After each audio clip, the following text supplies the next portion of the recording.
Las Vegas. Here we are.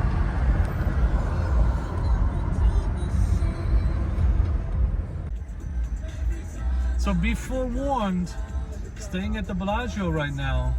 We've already been here on the strip for 15 minutes, just trying to get in.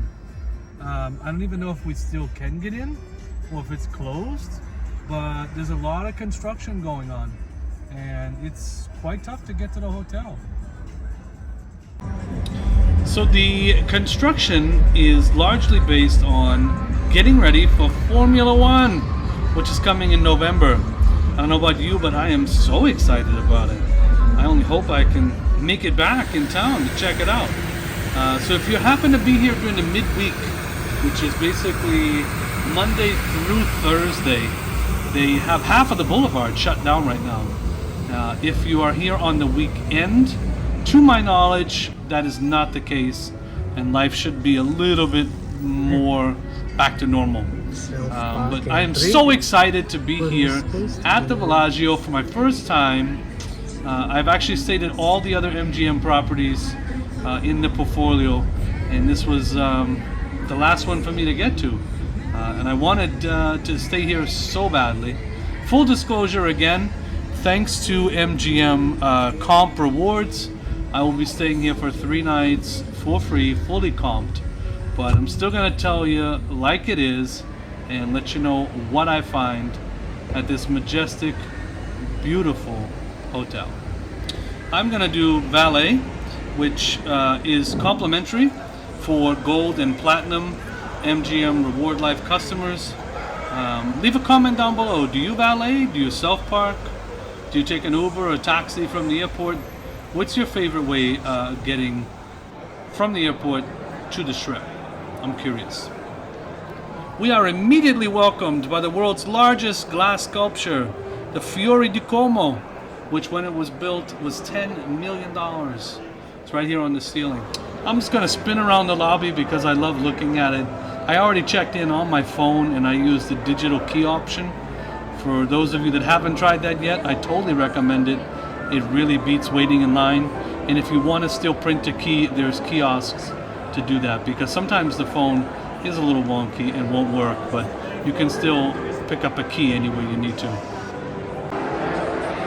So when I searched on Google for the most famous casino in the world, the Bellagio Las Vegas is what popped up. Let's get through some stats. When it opened in 1998, it was in fact the most expensive hotel ever built. Not only do they have the largest glass sculpture that we just saw in the lobby, but they also have the world's highest chocolate fountain. It is the 14th largest hotel in the world, serves between 7 to 9 million visitors annually. It is built on the former property of the Dunes Hotel in Las Vegas, which stood from 1955 to 1994. It has just under 4,000 rooms, 10,000 employees, and the casino is about 156,000 square feet. The Bellagio fountains are, of course, world famous, with water shows that spray up to 500 feet high. All right, so 35th floor. Check out this elevator. I just love the embossed look here of the B for Bellagio. So coming off the elevator, 35. We are in penthouse 35060, which I guess is the west wing. So it's gonna be down this way. I'm hoping it's not a long walk like the Aria. Oh my goodness, look the hallway. Let's see, it is very beautiful. Let's see how long of a walk it is. It'll make me happy if it's close. Let's see. Oh, I think we might luck out. 3550. Sometimes the best room is all the way to the end. That's true. But you don't want to have to walk too far. The design is just amazing. I get little touches of the whim. I don't know, I'm just feeling it, kind of the whimsical feel, especially like the walls, the lights, the crown molding. Carpet. I mean, just think this is a hallway and I'm excited about it. All right, 5'8", so it's the next one. It's not that bad. So it's not all the way to the end, but it's definitely not as long as the Aria.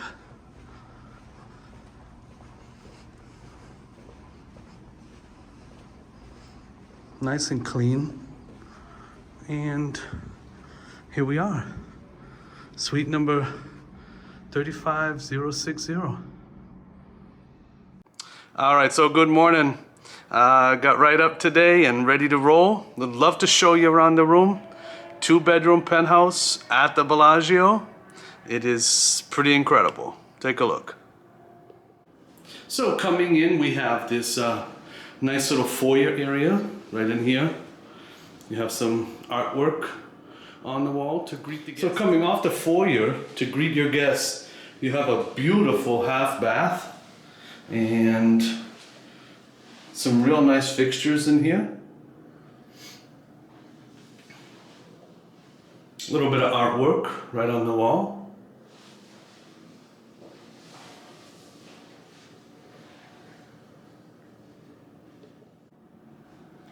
I just truly enjoy all the marble floors all throughout the suite. Gives it a nice luxurious feel. There's a well-equipped minibar right in here. I used it last night to make some coffee when I got here. There's a little Keurig machine here. You get this nice little kit that they give to you. Comes with a couple of cups for coffee and some water, of course, and a couple of Keurigs, as well as lid. The machine's pretty easy to use, and the coffee was pretty tasty. Of course, underneath here you have your famous well-stocked minibar, which I'm probably not going to use.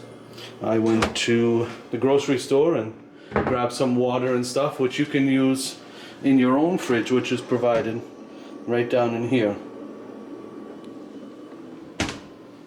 There's of course some other waters and stuff right in there. And you have your liquors if you need. Some more storage right underneath here. Just kind of open it up if you bring some chips and non-dairy treats with yourself. Check out this living room, huh? Pretty nice. So the way the suite is laid out is we actually have one bedroom over here on the left, and then another bedroom over here to the right off of what would be the dining space, I would say. So you have, I think they're kind of, all right, so our dining space here, and then of course, like I just said, lovely minibar, which has seating for 2. Then over here we have nice little workstation.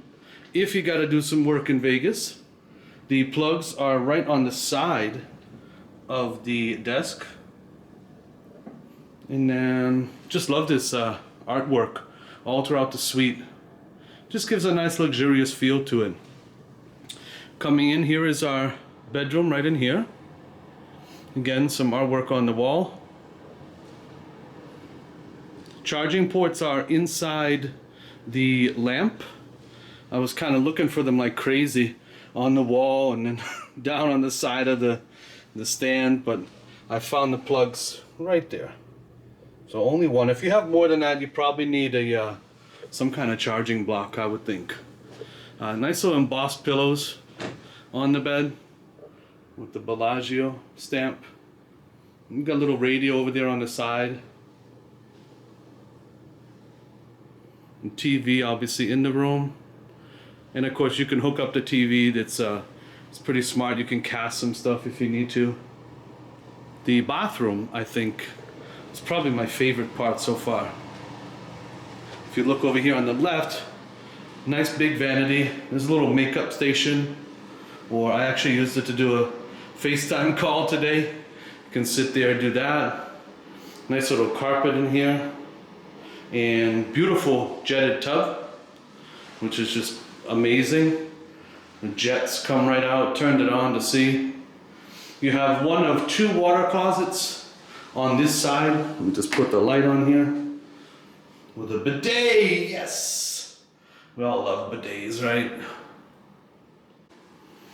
There's a huge closet here, one on each side of the bathroom. So as you saw, there was actually just the jetted tub in here. So the other side over here has another full vanity along with your shower. Huge shower, nice little bench that you can sit on, and of course there is some steam function right in here. So you can do some steaming. The water pressure was not exciting for me. I don't know if the fixture is just kind of clogged a little bit, but the pressure was very slow.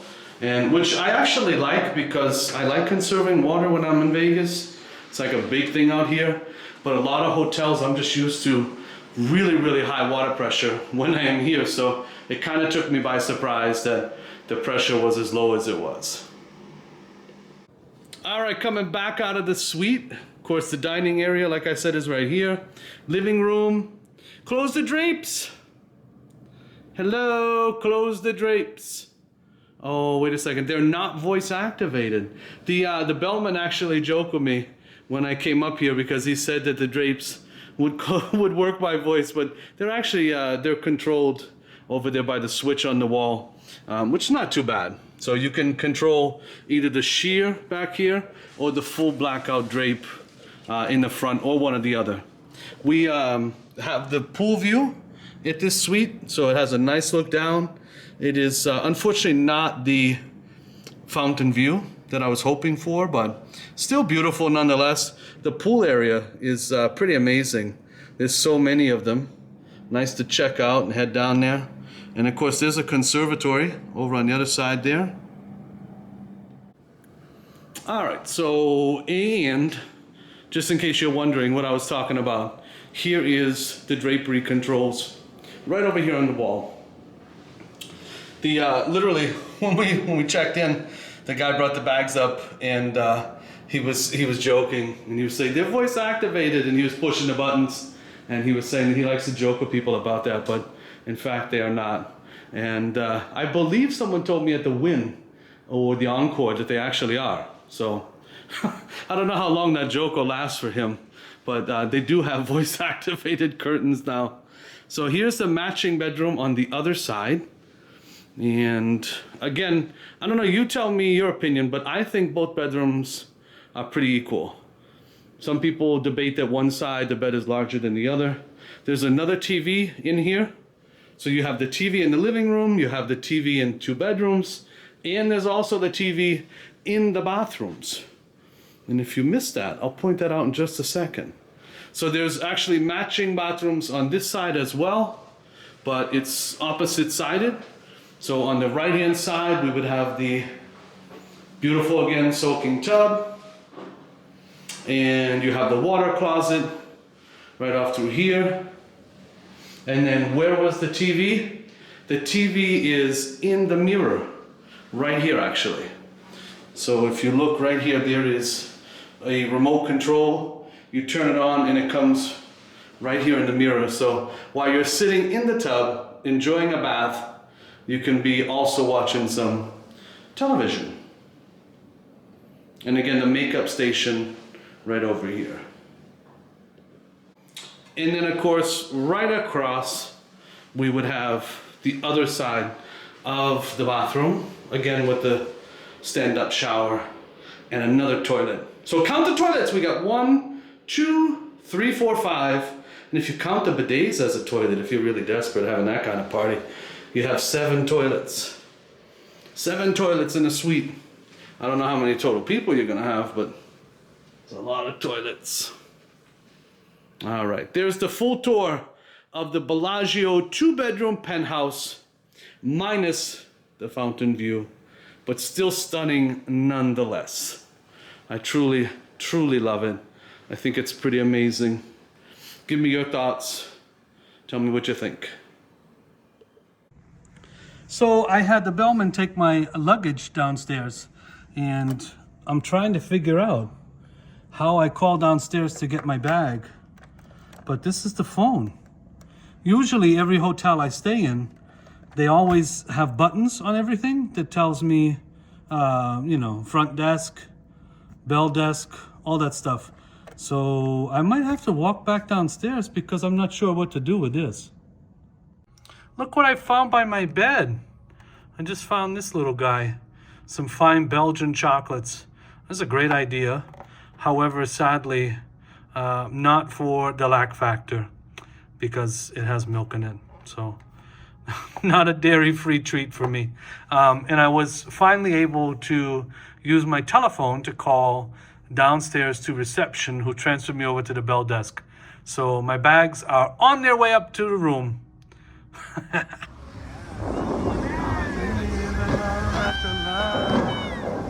Yeah. So that fountain show actually runs every 15 minutes throughout the day, and then certain times of the day every 10 minutes. So you can certainly catch it. And there's a whole bunch of different sequences and different songs that they play. Totally recommended. Very cool. Not sure if you know, but there is also a wedding chapel here at the Bellagio. And there are actually more than 600 weddings per year that are done here at the Bellagio. Some famous people that were married here include Richard Gere, Cindy Crawford, Angelina Jolie, Bruce Willis, and Demi Moore. Bruno Mars actually also filmed his jet ski ride in the music video for 24 Karat Magic in the Bellagio fountains. Pretty cool, right? And from what I'm told, you can also run some of the programs in the Bellagio fountain for a cool cost of $250,000. So, not something that I'll be lining up to do, but something that you could think of for sure.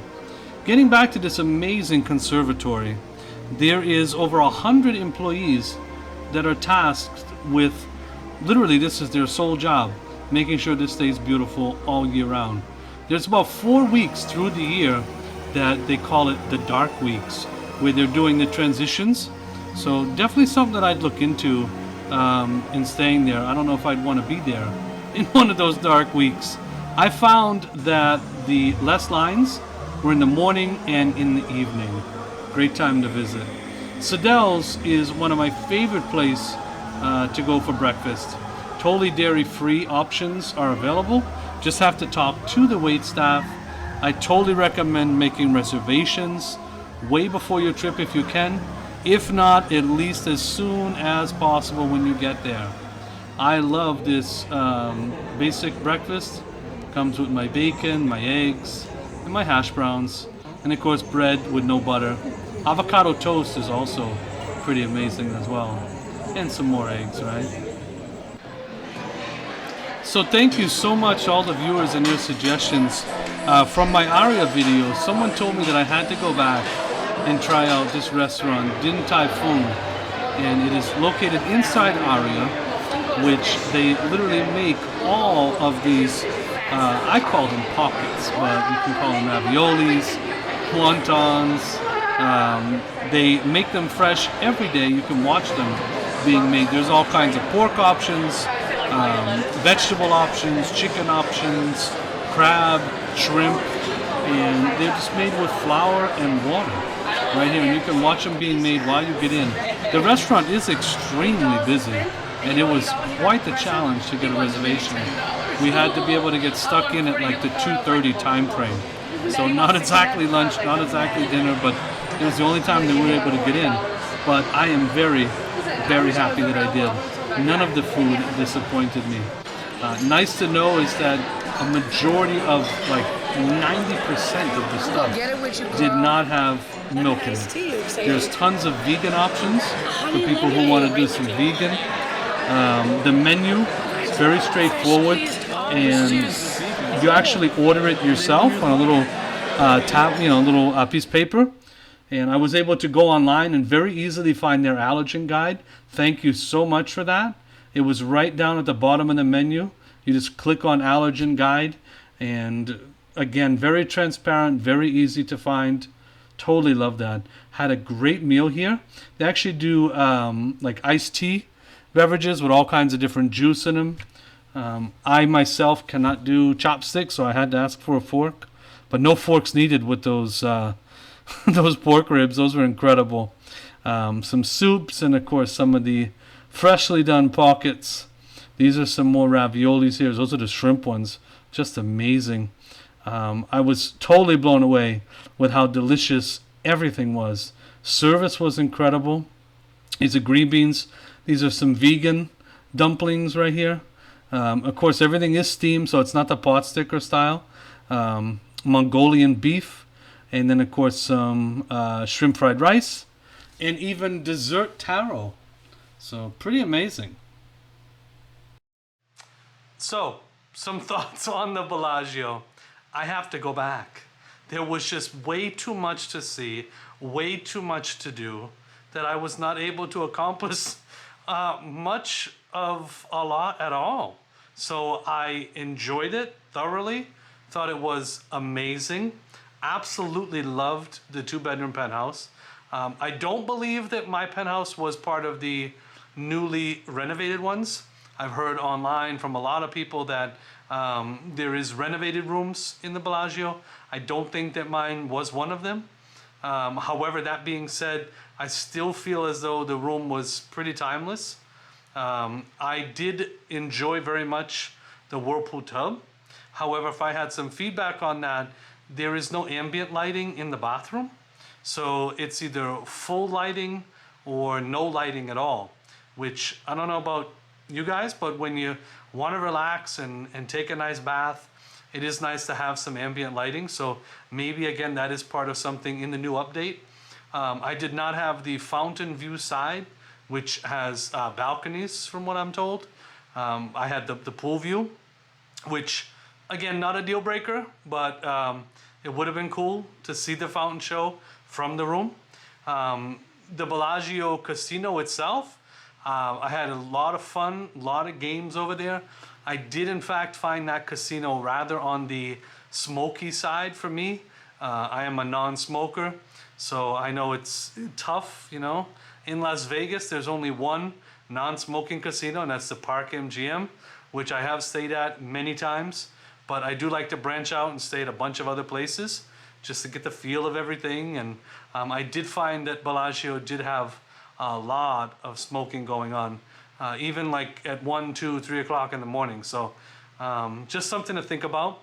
I absolutely love being able to go through the Conservatory, which is open 24 hours a day. Inside a hotel is pretty amazing. The pool area is incredible.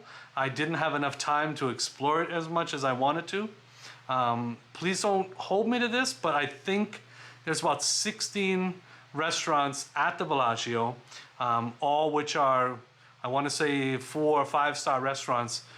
Pretty expensive, pretty fancy, pretty great. I have to go back and try a lot of them that I would like to try. Sadelle's is not obviously that pricey, but I do enjoy that very much. I've been there a couple of times now. They also have a snacks place, which is open, I'm pretty sure, almost 24 hours, but I was there around 1 or 2 in the morning. There was some fried chicken and French fries, which I could have. And when I say fried chicken, I think it was just wings, like fried chicken wings. They did have a chicken sandwich. They had cheeseburgers, hamburgers, all of which I could not have. There was not that many dairy-free options. With that being said, there was also a couple of little cafes on the property. I was able to get coffee, but none of the treats, none of the pastries, anything like that was able to be consumed by me. I will say that housekeeping was great. They were very attentive to doing what I needed. However, there was a few hiccups when I called to get some extra K-Cups coffee in the room. I waited about 2 hours for that. I was actually doing work in the room. I was doing Zoom meetings and stuff, and so I wasn't able to go downstairs. So I called for a few K-Cups. It took about 2 hours to bring that up. I know it's busy, but I think 2 hours is a little bit of a long time. So again, it is a big hotel with almost 4,000 rooms. So something to think about. We also called down for a fan. My sister loves a fan at nighttime when she sleeps. And sadly, they said they had no fans. So that was kind of a bummer as well. She was kind of sad about that. That was the first time we'd had that happen at a hotel in Las Vegas, that they didn't actually have a fan in the hotel. Many other places, you know, housekeeping or bell services would bring up the fan. Again, I found the phone a bit weird, that there was no labels on the telephone. So luckily enough, the concierge did actually send me a text and asked me if I needed anything, reservations for restaurants or shows, stuff like that. Again, like I said, I did go off property to the Aria to try that Asian restaurant. And I also ate at a few other properties as well, which I'll probably incorporate some videos into a little bit later. So I did not have enough time to explore the Bellagio, but absolutely loved it. It's an incredible hotel resort with lots to see, lots to do. Totally recommend it, and I will be back very soon. Thank you so much for watching. Hope to see you on the next one. Please like and subscribe so you don't miss any of the fun journeys that come next.